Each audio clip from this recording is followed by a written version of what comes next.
qu'on a abouti, on a ce que l'on a parce qu'on est intelligent, parce qu'on est sage, parce qu'on est discipliné, parce qu'on est loin. C'est là qu'on devient orgueilleux. C'est comme ça que quand Dieu nous fait reposer dans le vert pâturage, on ne s'enfle pas d'orgueil, on se contente de ruminer parce qu'on se rend compte que tout est grâce.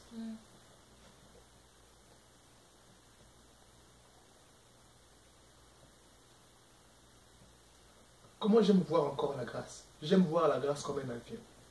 Vous entrez à l'aéroport en Afrique et vous sortez aux États-Unis. Pendant que vous étiez assis, vous mangez, vous dormez, mais vous faites 800 miles. La grâce de Dieu, elle vous transporte. Vous dormiez, vous vous reposez, vous mangez, vous jouez.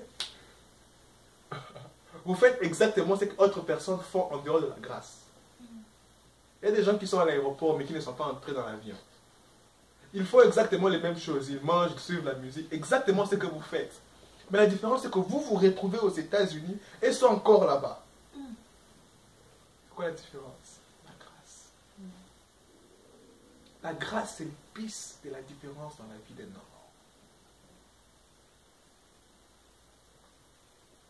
Il faudrait implorer la grâce de Dieu. La Bible déclare. Il la répond à qui il veut, quand il veut. La grâce de Dieu. Il me fait reposer dans le vert pâturage. L'Éternel est mon berger. La deuxième étape, je finis. Je dis, il me fait reposer dans le vert pâturage, symbolise aussi le shalom de Dieu, la paix de Dieu. Une position de repos, c'est une position de tranquillité.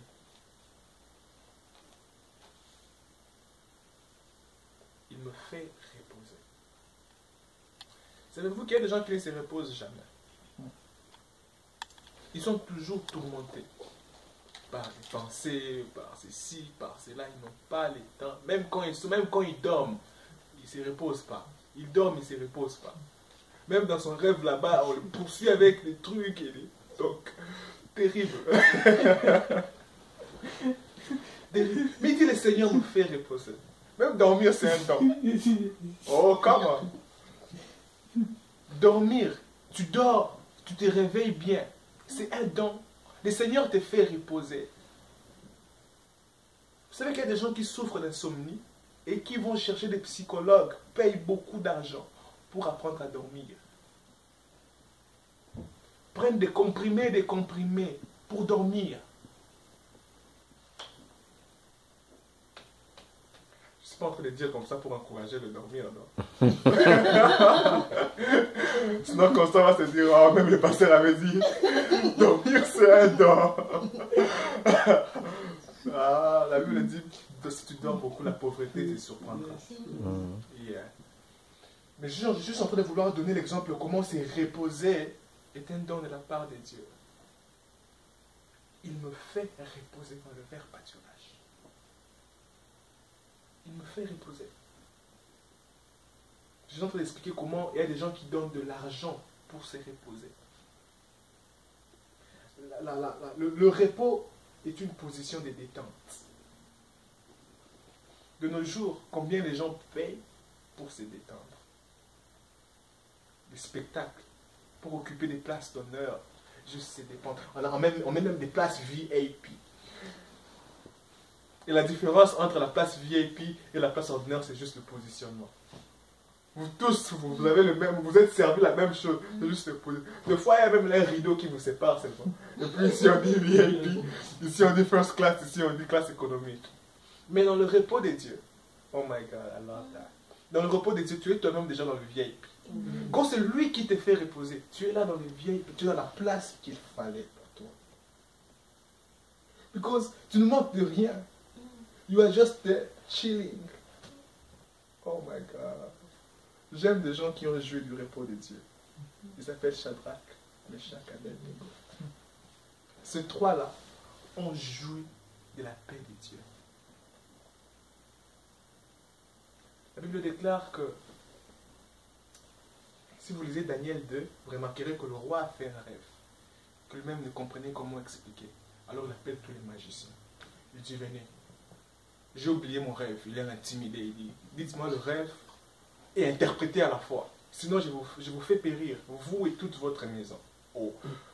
Les magiciens disent, mais Seigneur, aucun homme n'a demandé une chose aussi difficile et compliquée à ces magiciens, aux sadducéens, aux scribes. Aucun homme ne peut le faire. Et ils disent quelque chose de très important. Ils disent, seuls les dieux peuvent répondre à votre demande. Seuls les dieux sont en mesure de répondre à votre demande. Comment?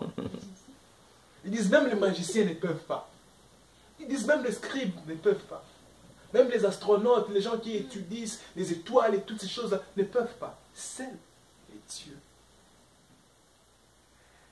Et le roi savait que Daniel aussi était quand même doué.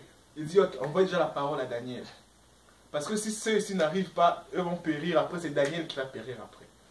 Et il donne déjà la parole qu'on aille faire périr ces Sadduciens et ces hommes sages. Et pendant celui qui était en charge d'aller le faire périr passer, Daniel le voit et dit, vous allez où? On lui dit non. Le roi a fait un rêve là-bas. Et il ne sait pas comment avoir l'interprétation de son rêve et comment se rappeler de son rêve. Daniel dit, ah, ok. Il va chez ce gars. Il va à Shadrach, Meshach, Abednego. Nous avons un Dieu. Il dit, le roi a un rêve, mais il ne sait comment l'interpréter. Nous croyons que notre Dieu, et c'est lui qui révèle les cœurs. Comment? Et il va, la Bible déclare, la même nuit, pendant qu'il dormait, Dieu lui donne les rêves et l'interprétation. Maintenant, avant que le roi fasse appeler Daniel, Daniel lui-même dit, moi je vais aller les voir. Et rappelez-vous, les magiciens ont dit, seuls les dieux peuvent. Dieu a rendu Daniel Dieu devant ses magiciens. Amen. Oh, I love that. Quand Dieu te fait entrer dans son repos, il te rend Dieu devant tout obstacle. Il te rend Dieu devant tout défi. Il te rend Dieu devant tes ennemis. Il te rend Dieu devant tous ces gens qui viennent t'attaquer. Comment? Oh, I love that. Daniel va chez le roi.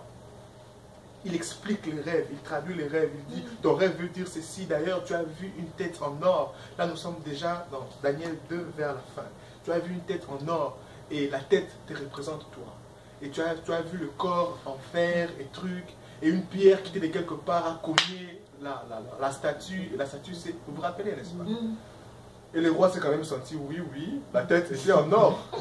Et dans le chapitre 3, le roi va faire une statuette en or. Dans son rêve, c'était que la tête qui était en or. Et on lui a dit que la tête lui représentait lui. Dans le chapitre 3, il va faire une statuette en or, mais il fait l'entièreté en or. Toute entièreté en or. Et imaginez, le visage de la statuette était le visage de qui? Ça devait être celui du roi. Parce qu'il voulait se faire adorer aussi. Dieu guérit. Parce que en ce temps-là, il a remarqué que, oh, on a dit que seuls les dieux peuvent interpréter. Maintenant, celui-ci vient me dire que moi je serai que la tête. Non, je vais aussi me faire adorer. Il fait faire une statuette en or. Suivez-moi. D'ailleurs, les commentateurs disent que la statuette, sa longueur, représente maintenant une maison à 10 chambres. À 10 étages, pardon. Une maison à 10 étages. D'ailleurs, ils disent plus précisément, ça ressemble à peu près la même hauteur que la Statue de la Liberté à New York. Les commentateurs disent ça. Si vous avez déjà vu la Statue de la Liberté, aussi long et gigantesque, alors la statuette ressemblait à la même hauteur que la Statue de la Liberté. Et tout était fait en or. Rappelez, imaginez les dépenses, les efforts et tout. Et tous ces hommes viennent comme dans des spectacles pour se détendre. Parce que le repos veut dire la détente. On fait appeler les hommes riches, les juges, tous ces hommes-là, ils viennent pour se détendre, pour adorer. On dit après le son de chalumeau et tous les instruments à cordes et consorts, tout le monde se mettra à genoux pour adorer. Mais on se rend compte qu'il y a 3 hommes qui n'adorent pas. On dit, mais comment est-ce possible? Pour toi, pourquoi vous n'adorez pas? Et le roi leur connaissait. La Bible dit, le roi les appelle. Le roi dit carrément, j'ai entendu parler que vous ne voulez pas vous prosterner devant la statue. Est-ce que c'est vrai?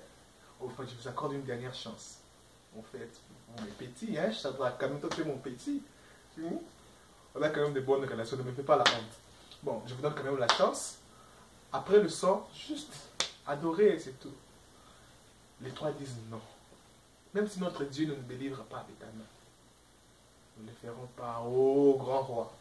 La Bible dit automatiquement, le roi change d'attitude. Pourquoi? Parce qu'il a senti sa divinité être défiée. Il dit, ah, donc vous ne voulez pas vous prosterner. Donc j'ai pensé que, parce que vous avez interprété les rêves, maintenant vous commencez à vouloir faire le coup d'état.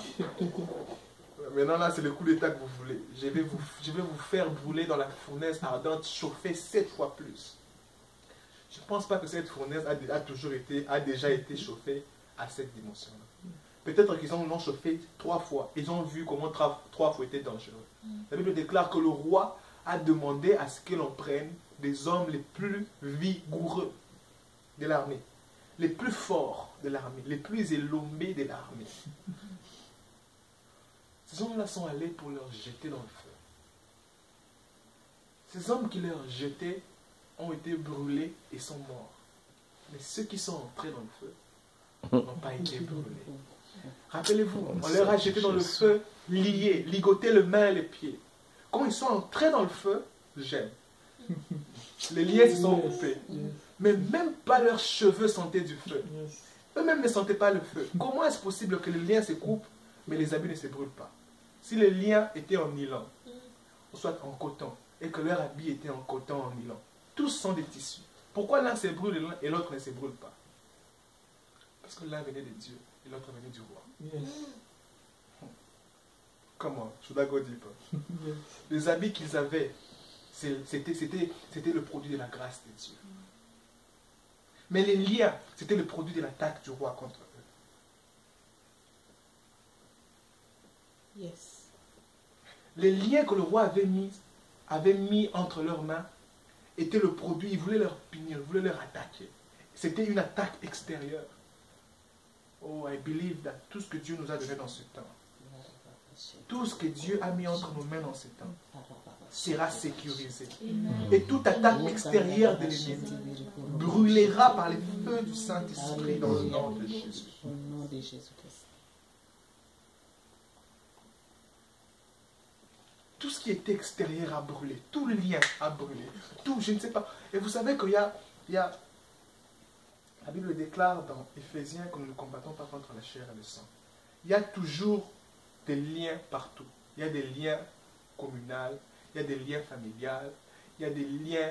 Vous vous rappelez même le film que nous avons suivi hier, c'était très prophétique. On montre même comment une personne a entré dans la malédiction d'une famille qui n'était même pas la sienne. Il y avait la malédiction dans cette famille et lui, se connectant à cette famille, est entré dans la malédiction de la famille. Yeah. Et quand vous voyagez, vous venez sous un territoire quelconque, les hommes spirituels le savent. Il y a des dominations. Il y a des forteresses dans cette contrée-là qui aiment lier. Qu'est-ce qu'il lie? Il lie la mentalité. Il lie la perspective. Vous remarquerez que tout le monde dans cette contrée-là font la chose de la même manière.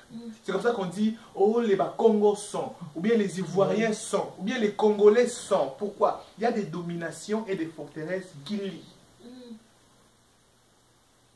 Mais même dans cette Babylone où des forteresses lient, le feu de Dieu est censé conserver ce qui est en vous et brûler tout lien. Amen. Comment? Ça me rappelle encore qui? Ça me rappelle Joseph. Ça me rappelle Joseph. Je finis avec ça, à cause du temps. Ses frères lui ravit la tunique. Les mecs du sang vont montrer à son père pour dire, c'est fini, il est mort. Ils ont cru qu'en lui. Ils pensaient que